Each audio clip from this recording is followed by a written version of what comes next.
Rain hammered the far end of the field where Flight 487, a wide-body 747 built to cross oceans, sat alone on a remote stand no airline ever used unless something was wrong.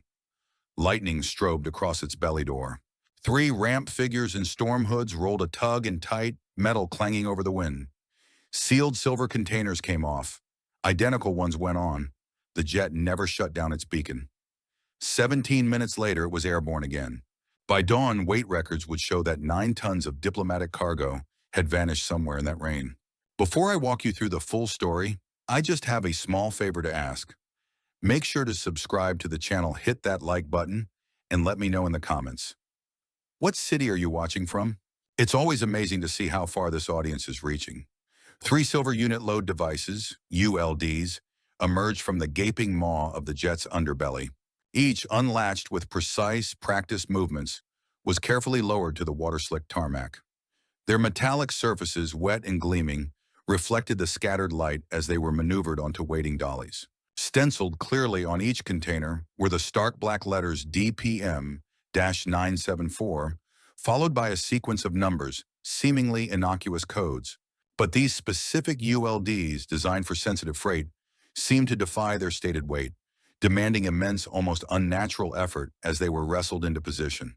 The 747's cargo bay, a dark, hungry mouth, remained open for a tense, fleeting few minutes, the exposed mechanics gleaming wetly before sealing shut with a hydraulic sigh. A final, hurried inspection, a quick rain-blurred signature scrawled on a manifest held aloft by a gloved hand, and the colossal jet began its slow, deliberate crawl towards the runway.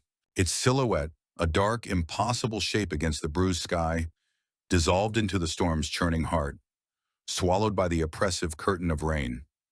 The stark reality wouldn't surface until much later. At its final destination, during what should have been a routine waycheck, an impossible, alarming discrepancy was flagged. Flight 487, the massive freighter, had arrived nearly 9 tons lighter than its manifest claimed. The high-value diplomatic cargo, declared, accounted for, and ostensibly secure, had simply inexplicably vanished. Its estimated wholesale U.S. street value, a number that would later send shockwaves through international circles and spark a frantic, multinational investigation, was a staggering $317 million. No explanation was offered, no trace found, just the cold, hard, undeniable fact of absence. Where in the chaotic embrace of a tropical storm did 9 tons of high-stakes, uninspected freight disappear? The question hung in the sodden air, unanswered, a silent, terrifying testament to a vanishing act on an unprecedented scale. The wet tarmac, the flashing beacons, the numbered containers glimpsed in the driving rain, all were mute witnesses to a crime that defied belief, a heist executed in the eye of a hurricane. The initial spark of suspicion, a tiny, almost imperceptible prickle of unease, was sown weeks before on a mundane red-eye from Mexico City to Miami. Rafael, a veteran flight attendant with a decade of roots under his belt, navigated the familiar, narrow aisle of business class, offering lukewarm coffee with a practiced, detached smile. His mind was miles away, consumed by the grim arithmetic of his monthly expenses, the relentless, growing dread of his mother's chronic medical bills, a dull ache beneath his breastbone. Every extra shift, every small gratuity, felt like trying to empty an ocean with a thimble. Then a fragment of conversation, clipped and urgent, drifted from the plush seats of 2B and 2C. 2 men impeccably suited, their faces obscured by the dim cabin lighting, argued in rapid-fire Spanish, their voices low but edged with barely suppressed irritation. One man gestured dismissively with a hand still clasping a half-empty glass of scotch. "He'll fly it through Vancouver again," he muttered, the other scoffing in response, a sharp, dismissive sound. 9 tons. Do you know what that is in dollars? Rafael, whose job demanded invisibility, an almost psychic anticipation of passenger needs, felt a sudden, sharp jolt. 9 tons. The number resonated, dense with unspoken meaning, heavy with implication. Vancouver. He poured coffee, his hand steady, betraying none of the sudden internal tremor, but his mind raced, replaying the words, the casual, almost bored tone of their discussion. He'd heard countless snippets of overheard discussions during his years in the air. Hushed business deals, explosive domestic spats, frantic travel anxieties. Most faded, forgotten by the time the landing gear touched down. But this one, the casual mention of an impossible weight, a tonnage that spoke of far more than routine cargo, clung to him. Discreetly, almost reflexively, he pulled out his phone, its screen a small glowing rectangle in the darkened cabin. In a private memo, a brief, cryptic note appeared, a breadcrumb trail in the vast digital ocean. Flight 487, tail number XAXYZ. Overheard remark, 9 tons, Vancouver. He tried to dismiss it, to shrug it off as just another oddity in the strange enclosed world of commercial aviation. Crew overheard everything after all, but rarely acted on it. It was better, safer to remain oblivious. Yet a few flights later, the dismissive shrug turned into a deeper, more unsettling unease. He watched from the tinted windows of a crew bus pulling away from the terminal, as a ground crew, moving with an unusual, almost furtive efficiency, loaded 3 massive, sealed containers onto Flight 487. These were the diplomatic media ULDs, bypassers of the standard X-ray and scanning procedures, seemingly exempt from the scrutiny applied to every other piece of freight. There was no visible, heightened security detail, no specialized handling beyond their placement in the cargo hold. Just the regular hum of the ramp, the low thrum of the ground equipment. This time, the curiosity wasn't easily shaken. It hooked him, a barbed line in his gut. He began, almost subconsciously, to pay closer attention, casually noting which flights carried those uninspected units. A quiet hum of growing suspicion starting to resonate deep within him, a discordant note in the predictable symphony of his life. It was a faint melody of unease but persistent, refusing to be silenced, slowly building to a crescendo. The hum became a siren's call, insistent, growing louder with each passing day. Rafael, driven by an instinct he couldn't quite articulate, an unshakable sense of something deeply wrong, immersed himself in the meticulous observation of Flight 487's recurring pattern. It was a long-haul route, a precise, almost robotic aerial ballet. Mexico City to Vancouver for a mandated technical stop, then onward to Miami, a behemoth of a freight interface. The regularity was almost unsettling. Every 14 days, like clockwork, the same Boeing 747, its tail number XAXYZ, now burned into Rafael's memory, often under the command of the same rotating captains, would occupy the same late-night ramp. Slot. Its arrival and departure were predictable down to the minute, a fixed point in the chaotic ebb and flow of international air traffic. What truly arrested his attention, what elevated his casual curiosity to an undeniable obsession, was the cargo manifest, or more accurately, the consistent, glaring lack of transparency surrounding specific entries within it. Without fail, every single time, the manifest listed 3 classified consular transit media, ULDs. These specific units, by virtue of their supposed diplomatic nature, were exempt from normal X-ray procedures when in bonded transfer. It was a loophole designed for highly sensitive government pouches, a shortcut through standard security protocols, a concession to international diplomacy. Yet the declared weights for these containers, when mentally cross-referenced by Rafael against the known pushback thrust required for a fully loaded 747 and its corresponding fuel calculations, seemed impossibly, even comically low. He ran the numbers in his head, simple arithmetic but with profound implications. The declared weight for these 3 units was consistently less than what a small family car would weigh. An absurd figure for containers that visually appeared robust and weighty.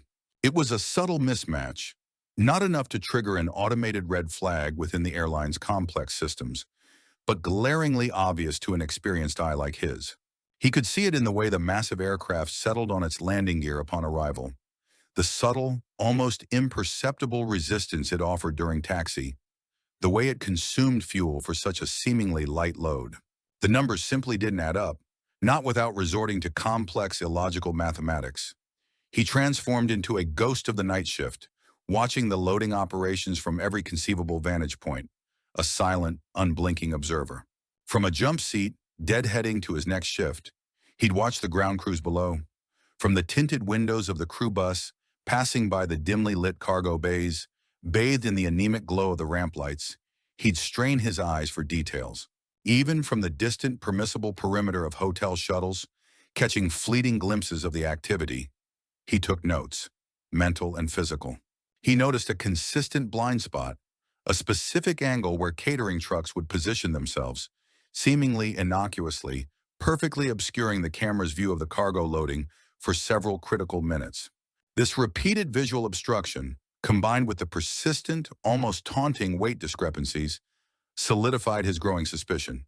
It seemed increasingly clear that something far denser, far more valuable than mere paperwork was consistently riding in those sealed, uninspected cans, cloaked in the guise of diplomatic immunity. Each observation tightened the knot of unease, pulling him deeper into the hidden currents of Flight 487, confirming that his initial hunch had been far more than just a fleeting thought. The question clawed at him, relentless, gnawing at his peace of mind. Why risk everything? Why abandon the relative safety of his routine for a dangerous, potentially deadly path? Rafael, at 32, carried the quiet, heavy burden of a life lived on precarious margins, a constant struggle against an invisible tide. His roots were sunk deep in the dusty, sprawling, often brutal borderlands of Juarez, a city that taught you harsh lessons early.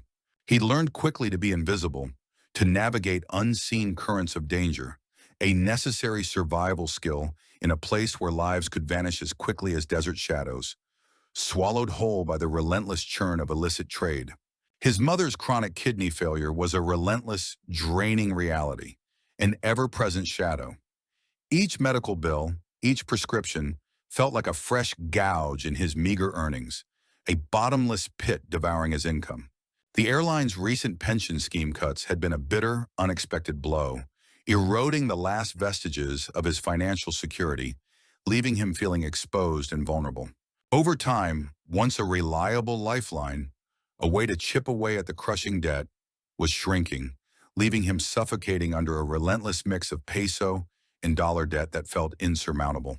He was trapped, a hamster on an ever-accelerating wheel, running just to stay in place. He'd seen enough violence, heard enough chilling whispers about what happened to those who strayed onto the wrong path along the northern routes, the brutal consequences for even minor transgressions. He told himself repeatedly that he was just a flight attendant, serving coffee, offering a comforting blanket, a pleasant smile. He was just a small, insignificant cog in the vast, impersonal machine of commercial aviation. Yet the number, 9 tons overheard in business class, refused to be silenced. It gnawed at him, a constant, insidious reminder of the colossal, untaxed, illegal wealth moving silently through the skies, hidden in plain sight, while his own life teetered on the precipice of ruin. His family one medical emergency away from collapse. He remembered his cousin, a quiet boy, barely older than him, who had simply disappeared without a trace after being caught muling a handful of pills across the border. That memory, sharp and cold as a winter wind, fueled a potent concoction of fear, desperation, and a simmering, righteous anger. His growing awareness of the diplomatic cargo, its uninspected nature, and the sheer volume it represented, coupled with his profound personal financial and emotional stress, began to morph from mere curiosity into a desperate, dangerous calculus.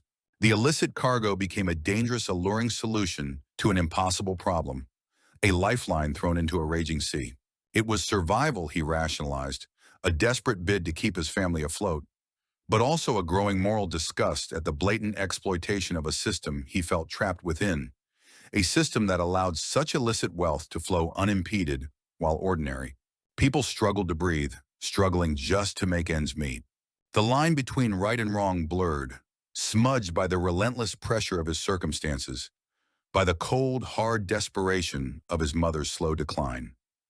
The 9 tons became a dangerous beacon, promising either salvation or utter destruction. The tail roster, once a mundane flight document, became a strategic map in Rafael's hands. He scanned the names, the familiar and the unfamiliar, searching until he finally found it. Captain Esteban Robles. Esteban. The name evoked a sudden rush of memories. Dusty soccer pitches in Juarez, the scorching sun beating down, scraped knees and shared dreams of escape. Esteban, the one who'd made it out, trading a grim future in the borderlands for the polished confines of a commercial cockpit, soaring above the very problems Rafael now faced. A shared layover in Vancouver, a chance encounter in the bustling terminal, provided the perfect opportune moment. Rafael casually suggested a drink at a quiet, anonymous bar near the airport, far from the usual crew haunts, a place where hushed conversations wouldn't draw unwanted attention. Esteban arrived, his uniform slightly rumpled, a defensive edge to his usual easy swagger. He ordered a double whiskey, then another, his eyes darting nervously around the dimly lit room, as if expecting to be recognized, or worse, observed. The conversation was strained at first, a halting dance around shared pasts and the vast distance their lives had traveled since Juarez. But as the alcohol loosened Esteban's tongue, the carefully constructed facade began to crack, revealing the fear beneath. He admitted it, his voice a low, bitter murmur, almost lost amidst the clinking glasses and distant chatter. $80,000, that was his retainer. Cash in a thick, unmarked envelope, delivered after each successful run. His role, he explained, was chillingly simple.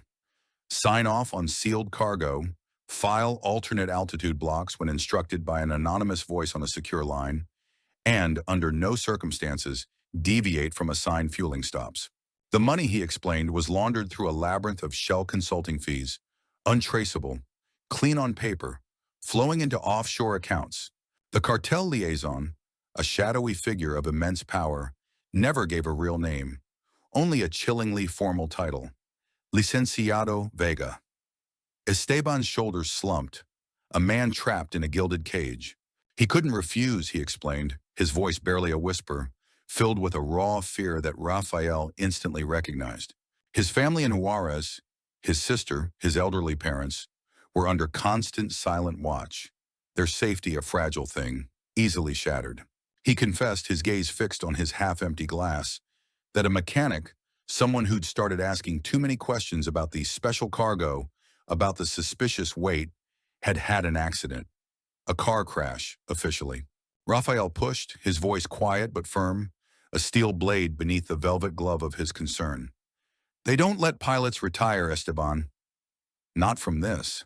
You think they'll just let you walk away when you've served your purpose? One day they just close your file, permanently. He leaned in, his voice dropping further. You want out? Really out? There's only one way. We take the load. Esteban laughed, a short, humorless bark that dissolved into a weary sigh. He shook his head, looking away, the terror in his eyes still a powerful, crippling force. The seeds were planted, certainly, the desperate idea now lodged in Esteban's mind. But the terror was a powerful counterweight, holding him captive. Then came the brutal, undeniable catalyst. As they prepared to part ways, Esteban's phone vibrated. He glanced at it, and the color drained from his face, leaving him ashen. A photo. His sister walking out of her school gate, oblivious. Her backpack slung over her shoulder, her face caught in a moment of carefree joy. A chilling, undeniable reminder. Esteban's hand trembled uncontrollably, gripping the phone like a lifeline, his knuckles white. He turned back to Rafael, his eyes wide with a desperate new resolve. A flicker of something beyond fear, something like a primal scream for survival. Tell me what you're thinking, he said, the words barely audible, a desperate plea for salvation, a desperate grasp at the impossible. The line was crossed. The subsequent 8 months became a blur of meticulous, covert intelligence gathering, a methodical, almost obsessive buildup of information. Rafael, now fully committed, driven by a cold, calculating resolve fueled by both desperation and a growing sense of perverse justice, transformed into a phantom of the night shift. He rode reserve on every single Flight 487 cargo night, a silent, watchful shadow, his eyes absorbing every minute detail, his mind a steel trap. He haunted break rooms, scavenging for discarded badge styles, photographing them with his phone, the images cataloged for later, illicit replication. He meticulously logged the precise moments when the diplomatic ULDs were staged unguarded on the tarmac. An average of 7 minutes and 30 seconds, he noted, a critical, fleeting window of opportunity that felt both impossible and exhilarating. Each second counted. He systematically immersed himself in the nuances of ground handling at Cancun, observing how operations rotated between various contractors, creating fractured oversight and inconsistent procedures. The night shift, he discovered through careful observation, was consistently understaffed, a skeleton crew battling fatigue, often overworked and underpaid. And crucially, during tropical storms, which Cancun was prone to, ID checks became purely visual, fleeting glances through rain-streaked windows as harried workers, hoods up, hurried to escape the deluge. It was chaos, and chaos, Rafael knew, was opportunity disguised. Rafael became fluent in the arcane language of cargo codes, DPM for diplomatic pouch media, EXM for override flags, the subtle repeating patterns in the sealed ULD serial numbers. He cross-referenced these codes with international freight regulations, finding gaps, vulnerabilities. He meticulously reran the weight calculations, tirelessly, comparing published container capacities with the sheer volume of illicit product the cartel was moving. He confirmed his earlier suspicions with cold, hard data. 3 standard cans, each designed to hold up to 4 metric tons, could easily conceal 9 tons of compressed, high-density material, likely cocaine, its purity making it incredibly dense. The numbers, he realized, were not just off. They were a deliberate, calculated lie, designed to pass under the radar of superficial inspection. He noted, too, that customs scanning at Vancouver, a crucial checkpoint for inbound freight from Mexico, blindly trusted Mexican seals when accompanied by consular paperwork. It was a system built on assumed trust, a fatal flaw waiting to be exploited. Rafael's conclusion was chillingly precise. The only viable grab, the single window of opportunity that offered any chance of success, was during an unscheduled diversion stop. It had to be at an airport where ground contracts fractured, where overnight staffing was thin to non-existent, and critically, where volatile weather could serve as both a perfect cover and a plausible justification for the unexpected stop.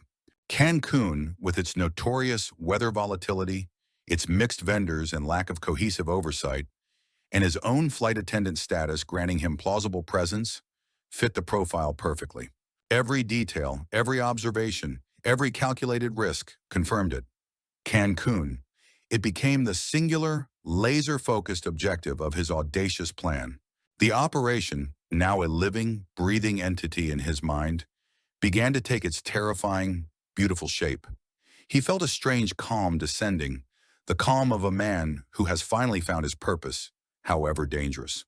The planning for Operation Lotus unfolded like a meticulously choreographed, intricate ballet of deception, each step a testament to careful observation and audacious ingenuity. Rafael and Esteban, meeting in hushed tones in anonymous hotel rooms across various cities, never the same place twice, designed a complex paperwork trap. Their goal to force Flight 487 to make an unscheduled, yet fully approved, stop at Cancun, ostensibly for a consular manifest mismatch. It had to be watertight, leaving no room for suspicion. The first step was foundational. They painstakingly cloned expired ground IDs. Rafael spent weeks in airline break rooms, subtly collecting discarded ID cards, analyzing the laminates, the fonts, the subtle security features. He then printed realistic overlays with contractor logos meticulously culled from publicly available procurement documents, old employee handbooks found in online forums, and even photographs of uniforms glimpsed on the ramp. They acquired a decommissioned tow tractor through a labyrinthine network of shell maintenance firms and front companies, purchasing it for scrap value.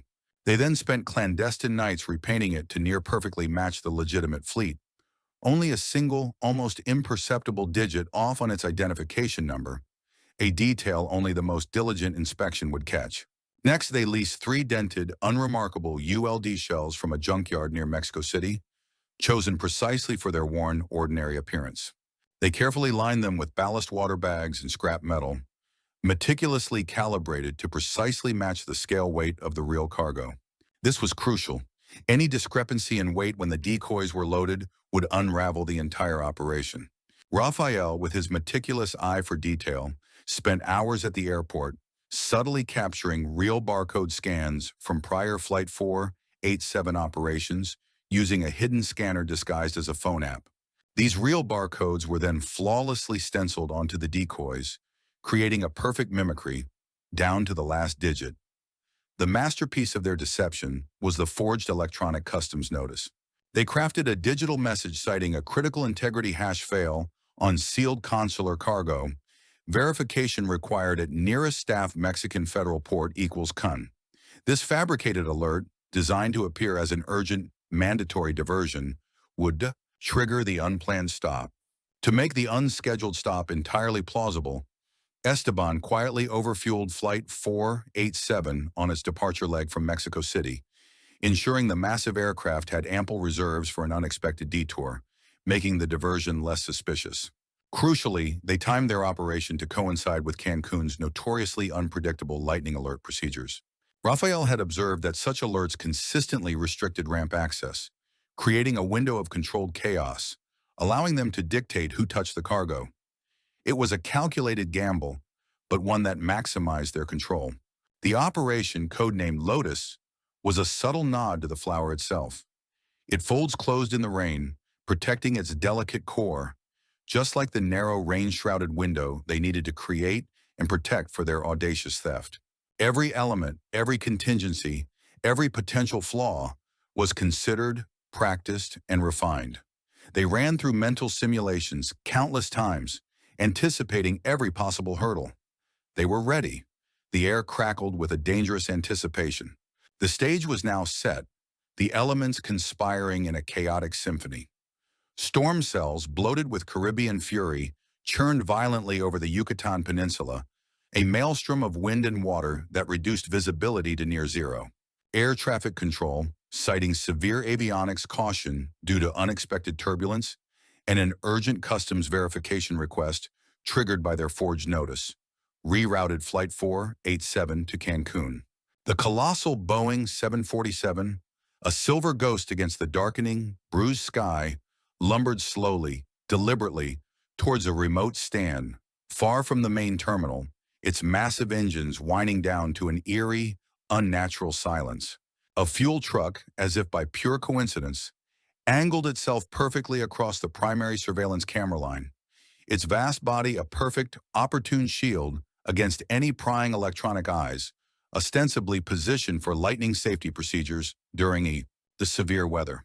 The real night ramp crew was sparse, a small, harried huddle of figures battling the relentless, driving rain, their faces obscured by hoods and water-slicked visors, focused only on their immediate, miserable tasks. From the gloom and the driving rain, Rafael and his two meticulously chosen co-conspirators emerged, indistinguishable from the legitimate crew in their rain gear and forged badges. Esteban, remarkably calm despite the frantic pounding of his own heart, moved with a practiced ease, his movements precise, signing the maintenance log with a casual flourish to justify the opening of the massive cargo door. The illusion of normalcy was crucial. The moment was now. Time compressed, stretched, distorted by the sheer tension that hummed beneath the roar of the storm. The three real containers, dense with their illicit contents, were unlatched and rolled off with remarkable speed, their wheels groaning against the wet tarmac. Scan guns beeped their hollow confirmation, operating in offline mode, their data queued for a later, unscrutinized upload to a system that would register them as having been offloaded and then reloaded. The decoys, identical in every visible way, were swiftly moved into position and loaded in their place, their straps and seals appearing flawlessly valid, their weights perfectly matched. The entire operation was a silent, frantic ballet under the cover of the storm.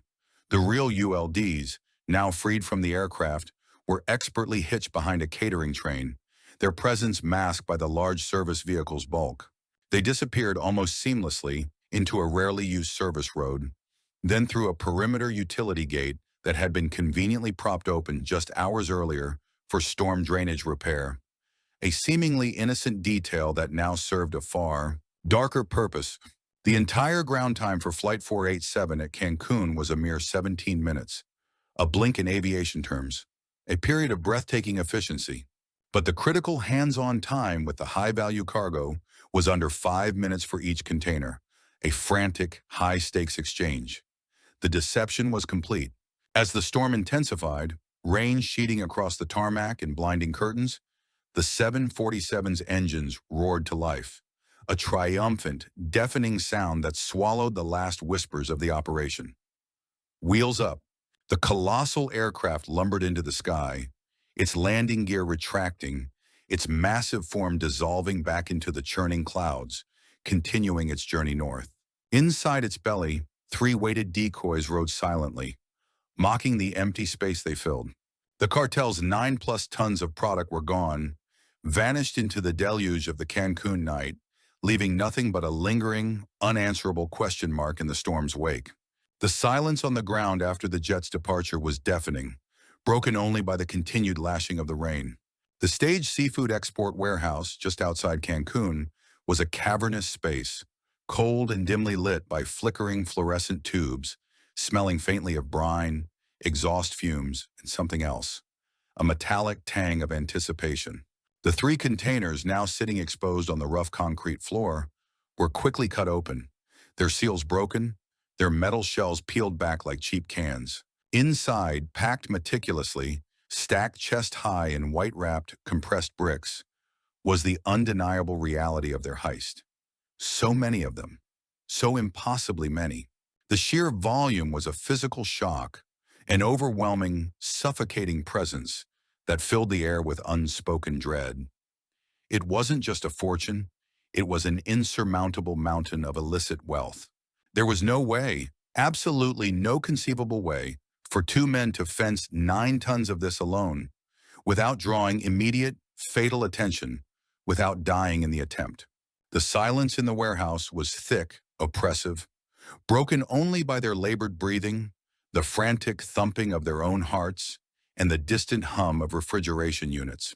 They stared at the bricks, the enormity of their crime pressing down on them, far heavier than the actual cargo they'd stolen. They debated, their voices low, strained, almost whispers, as if afraid the walls themselves had ears. What now? The exhilaration of the heist had evaporated, replaced by a cold, numbing fear. Keep 10%, a symbolic cut for their insane risk, and dispose of the rest?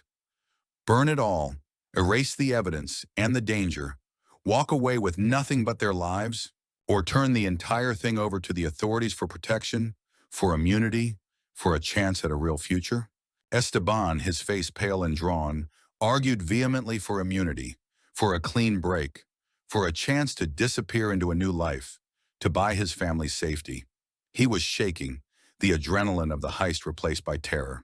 Rafael, ever the pragmatist, his mind already calculating the next moves, wanted leverage. If the cartel retaliated, and he knew with chilling certainty they would, he needed a shield, a weapon. He would leak the route, the methods, the names, the entire sordid operation, exposing their network to the world. He wouldn't go down silently, nor would he let Esteban. They compromised, a grim understanding passing between them. First, they meticulously removed specific document sets, high-resolution photos of the bricks themselves, taken with a disposable camera, small, carefully chosen samples of the product itself, and meticulous weight records from the containers, cross-referenced with Flight 487's actual manifest. These were their insurance policy, their trump cards. Then, a small skim, an ambiguous amount of bricks, just enough for their immediate needs, a symbolic victory, a down payment on their freedom, easily transportable. The bulk of the load, the overwhelming mountain, was then carefully transferred into a refrigerated trailer, then placed under a shell bill of lading, destined for an unsuspecting cold storage facility far from Cancun, disguised as legitimate seafood. Finally, using a burner phone and an untraceable, encrypted connection, they opened a channel, not directly to the Mexican authorities, who might be compromised, but to a rival cartel faction, or perhaps a highly placed, notoriously corrupt official, known for operating in the gray areas, someone who could exploit such a massive disruption, someone who would be interested in 9 tons of pure product. The tone in the warehouse was one of profound dread, of a terrifying scale shock, a dawning realization that the heist was only the beginning. They had done it, yes, but now the real nightmare began. The true cost of their audacious gamble about to be tallied. The silence was heavy with future consequences. The fallout was swift, brutal, and far-reaching, ripping through the intricate shadowed world of illicit trade like a controlled demolition. The weight mismatch at Miami International Airport, initially dismissed as a clerical error, triggered an immediate, furious red flag within the airline's internal systems. The Vancouver audit, already under heightened scrutiny for unrelated logistical issues, escalated into a full-blown crisis, its findings revealing unprecedented anomalies in cargo manifests and flight logs.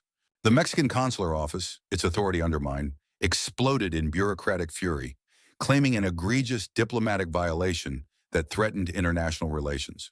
Licenciado Vega, the cartel liaison, the shadowy figure who orchestrated the movements, simply vanished.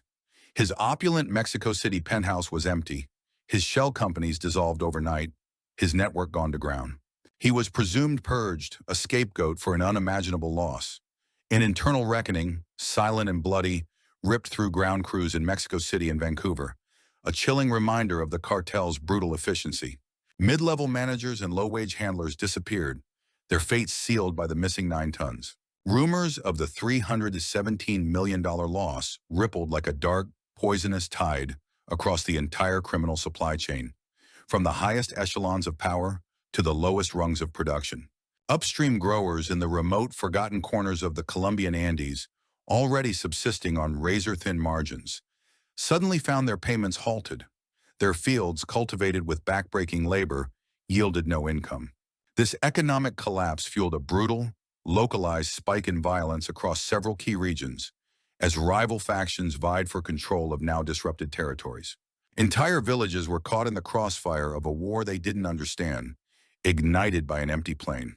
A multinational task force operating quietly under the radar was swiftly assembled by various intelligence agencies, their primary objective to understand how such a colossal shipment could simply vanish.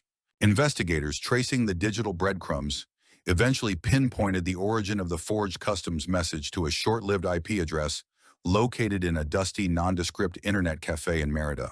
But when local authorities moved in, all associated security footage for the crucial time frame had been deleted or mysteriously corrupted, leaving no tangible proof, no faces to put to the ghost in the machine. The public, shielded from the true scale of the criminal underworld, never heard the full, harrowing story. The news cycle, ever hungry for fresh headlines, quickly moved on to the next crisis. But within the hushed, shadowed circles of organized crime and international freight, whispers of the Cancún stop that broke the quarter circulated like a chilling legend, a cautionary tale of hubris, impossible loss, and the unseen hand that had dared to strike. The ripples of that single, audacious act spread far beyond the initial splash, disrupting a multi-billion-dollar illicit enterprise and leaving a trail of questions no one dared to answer openly. The true architects remained hidden, their identities masked by the very chaos they had unleashed, their motives buried deep in the shadows.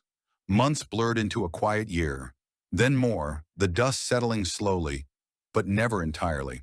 Esteban Robles, his limp a perpetual, subtle reminder of his former life, a ghost of a limp from a forgotten accident, was reportedly enrolled under a new name, a new identity, at a small flight school nestled deep in the rugged, desolate mountains of Patagonia.